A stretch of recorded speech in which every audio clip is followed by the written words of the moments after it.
Gavana wa West Flanders Karl de Kaluwe leo alifanya ziara katika Swahili Pot Foundation mjini Mombasa, ambapo alitoa ujumbe wa kutia moyo kwa vijana kuhusu ndoto, fursa, uongozi na matumizi ya teknolojia ya kidijitali. Akizungumza na vijana wabunifu, wajasiriamali na wanafunzi waliokusanyika katika Swahili Pot Foundation, Gavana de Kaluwe alisisitiza kuwa na ndoto ni hatua ya kwanza ya kufanikisha maisha. Everybody here in the room has a talent, has an ambition. Someone wants to be, I don't know, a footballer or a carpenter or a scientist, I don't know. But if you have the talent and if you have a dream and you have the will, I'm sure you can have it.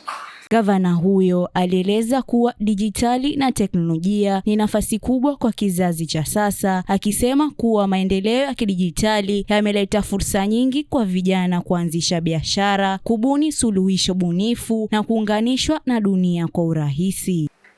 I believe in digitalization. There are a lot of opportunities, especially for people who are very creative. I think there is really possibilities. But I'm an old man for this kind of creativities. If I see the room with all the computers to introduce the digitalization, because without digitalization you are lost. Kuhusu uongozi na siasa, de Kaluwe alisisitiza umuhimu wa kuheshimu demokrasia na kuhakikisha vijana wanahusishwa katika uongozi. You must respect the democracy. You can vote. Sometimes you win, sometimes you lose, but that's a strong point of democracy. You must listen to the people and explain things. Not everything what the people want is possible to realize. You must know that. Aidha, alizungumzia haja ya kuimarisha ushirikiano kati ya taasisi mbalimbali, akitaja mipango ya ufadhili wa masomo kwa vijana wanaosoma nchini Ubelgiji. Alieleza kuwa ushirikiano huo ni muhimu katika kuwapa vijana nafasi bora za kielimu na maendeleo ya baadaye. Maybe I'm going to take also contact with some schools in Belgium, because we have some high schools and they have connection all over the world. Cooking schools, etc., also an exchanging of people. And then a scholarship or something else, maybe there are possibilities. And my dream is to deepen our relation, our collaboration in a win-win situation. Not to come here and to say you must do or that, that's not the question, but to exchange people, to give everybody a chance that. And then you have common rules, like here, to be together, exchanges ideas, and maybe one idea can lead to a startup.